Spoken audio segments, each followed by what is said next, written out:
নমস্কার, আমি রিঙ্কু। আজকে একটি নতুন ফুড ব্লগে আপনাদের স্বাগত জানাই। এটি একটি পুজো স্পেশাল রান্না। আমি আজকে হান্ডি চিকেন রান্না করে দেখাবো। এগুলো হচ্ছে রান্নার ইনগ্রিডিয়েন্ট। আপনারা ইনগ্রিডিয়েন্টগুলো দেখুন। এটা হচ্ছে আমার গাছের কারি পাতা, এটা দিয়েই রান্না হবে।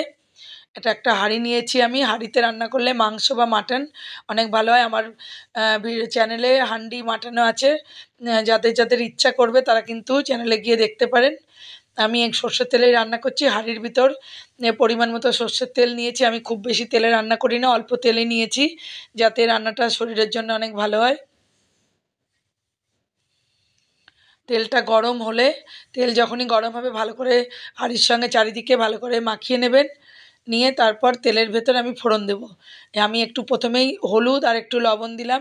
এগুলো দিলে তাহলে কিন্তু রান্না করার এরপরে যেই জিনিসগুলো আমি দেবো সেগুলো কিন্তু ছিটকে গায়ে আসবে না। আমি প্রথমেই দুটো আলু দিলাম।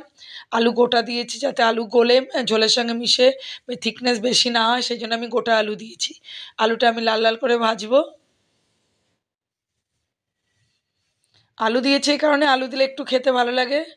আমাদের বাঙালিদের কাছে আলু তো প্রিয়, ওই জন্য আমি বেশি আলু, আমার হাজব্যান্ড আলু খায় না, সেই জন্য আমি দুটো আলুই দিয়েছি আমার একার জন্যই।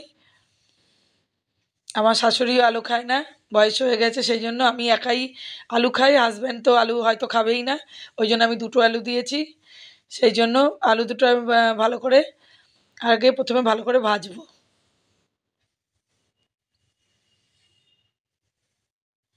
আলু ভাজতে দেখবে লাল লাল করে ভাজতে একটু সময় লাগে। এই যে আলু মোটামুটি ভাজা হয়ে গেছে, আলু দুটো আমি তুলে নিলাম। এবার আমি গ্যাসের ফ্লেমটা, আলু ভাজার সময় গ্যাসের ফ্লেমটা হাই ছিল, এবারে আমি কিন্তু একদম লো করে দিলাম। এবার আমি কারি পাতাগুলো ফোড়ন দিলাম। গ্যাসের ফ্লেম, এরপর আমি পেঁয়াজ দিয়ে দিলাম। গ্যাসের ফ্লেমটা এই কারণে লো করেছি, অনেকটা হিট অনেক বেশি ছিল, নাহলে কারি পাতা একদম পুড়ে যাবে, ওই জন্যে গ্যাসের ফ্লেমটা একদমই লো করে দিয়েছি। এবার আমি পেঁয়াজটা দিলাম, একটু লবণ দিলাম, দিয়ে আমি ভালো করে কষবো। পেঁয়াজটা লবণ দিয়ে কষলে কিন্তু তাড়াতাড়ি করে রান্নার প্রসেসে অনেক তাড়াতাড়ি হয়, ওই জন্য আমি লবণ দিয়ে ভালো করে পেঁয়াজটাকে ব্রাউন করে ভাজবো। কারি পাতা ফোড়ন দিয়ে আপনারা রান্না করে দেখবেন, রান্না কিন্তু অনেক বেশি টেস্ট হয়। সাউথ ইন্ডিয়ায় কিন্তু কারি পাতা দিয়ে মাটন এবং চিকেন সবই রান্না হয়, খেতে কিন্তু খুব ভালো লাগে। আমার ছেলে যখন ভাইজ্যাক ছিল তখন কিন্তু আমি কারি পাতার মাটন চিকেন এগুলো খেয়েছি, আমার খুবই ভালো লেগেছে, সেই জন্যে আমি মাঝে মধ্যে কিন্তু রান্না করি। আর এটা তো আমার গাছের কারি পাতা, অনেক বেশি টেস্টি আর অনেক সুন্দর ঘ্রাণ আছে পাতাটায়। এবার আমি ম্যারিনেটেড চিকেনগুলোর ভিতর লেবুর রস দিয়েছি। লেবুর রস দিয়ে আপনারা চিকেন রান্না করবেন, তাহলে দেখবেন চিকেনের যে গন্ধ সেটা কিন্তু চলে যাবে।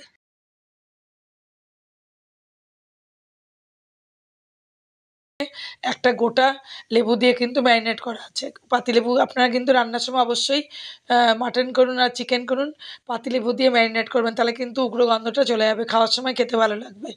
এবার মাংসটা দিয়ে আমি ভালো করে কষবো।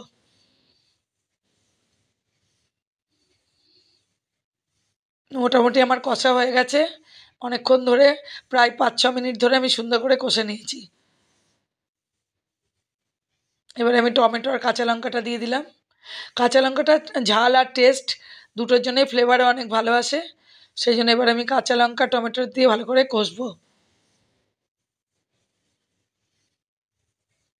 মোটামুটি কষা হয়ে গেছে। এবার আমি আজকে বাটা মশলা রান্না করব। হান্ডি চিকেন কিন্তু বাটা মশলাতেই ভালো টেস্ট হয়। আমি জিরে আর ধনে 1 চামচ করে নিয়েছি, সেটা জলে ভিজিয়ে রেখে সেটা কিন্তু বেটে নিয়েছি। এর সঙ্গে আমি গরম মশলাটাও দিয়ে দিয়েছি, দিয়ে আমি বেটে নিয়েছি মিক্সিতে। এই মশলাটা এবার আমি দিলাম। এবার একটু কাশ্মীরি লঙ্কার গুঁড়ো আর একটু রেড চিলি পাউডার দুটোই দিলাম কালারের জন্য। এবার আমি ভালো করে কষে নেব। হান্ডি চিকেন কিন্তু ভীষণ টেস্টি হয় রান্না, যেহেতু এই যে আমি এবার ঢেকে দিলাম, লিডটা দিয়ে ঢাকনা দিয়ে ঢেকে দিলাম। ঢেকে ঢেকে যেহেতু রান্না করতে হয়, এটা কিন্তু টেস্ট অনেক বেশি ভালো হয় আর ফ্লেভারও খুব ভালো হয়। এবার একটু দইও দিলাম, দিয়ে আমি এবার ভালো করে এটাকে কষবো। হান্ডি চিকেন আপনারা একবার করে দেখবেন, মাংস এত জুসি, এত সফট হয়, এত সুন্দর হয় যে আপনারা তখন এমনি আর এই রান্নাটাই এবার থেকে করবেন, এত সুন্দর হয়। আপনারা একবার আমার কথা শুনে এই রান্নাটা করে দেখবেন, রান্নাটা কিন্তু ভীষণ টেস্টি হয় আর ভীষণ খেতে ভালো হয়। আমার রান্নাটা কষা হয়ে গেছে প্রায়। এবার আমি আলুটাও দিয়ে দিয়েছি, যেহেতু চিকেন তাড়াতাড়ি করে গলে যায় সেজন্য আলুটা একটু আগেই দিলাম। আলুর ভেতরেও যে মাংসের জুসটা ঢুকে যাবে, তাহলে কিন্তু আলুটাও খেতে ভালো লাগবে, এই জন্য আলুটা একটু আমি আগেই দিয়ে দিয়েছি। আমার কষা অলমোস্ট ডান। আবার আমি ঢেকে দিয়েছি। এবার ঢাকাটা খুললাম, কষা হয়ে গেছে।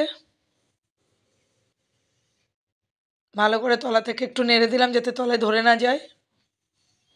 মাংসটা কিন্তু এই অবস্থাতেও খাওয়া যায়, এখন কিন্তু অলমোস্ট মাংসটা হয়ে গেছে। এবারে আমি গরম জল করে রেখেছিলাম, গরম জল দিলাম। রান্নায় মাংসতে বিশেষ করে গরম জল দেবেন, তাহলে কিন্তু টেস্ট অনেক সুন্দর হয়। আর রান্নার প্রসেস কিন্তু অনেক তাতে কুইক হয়।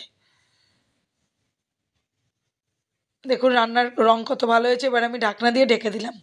এবার মোটামুটি আমি মিনিট পাঁচেক আর কি ফোটালাম। মিনিট পাঁচেক পরে আমি খুলে একটু দেখছি কেমন ফুটেছে। ভালোই বেশ বয়েল হয়ে গেছে, একটু নেড়ে দিলাম। প্রায় হয়ে গেছে মাংসটা, আলুটাও গলে গেছে।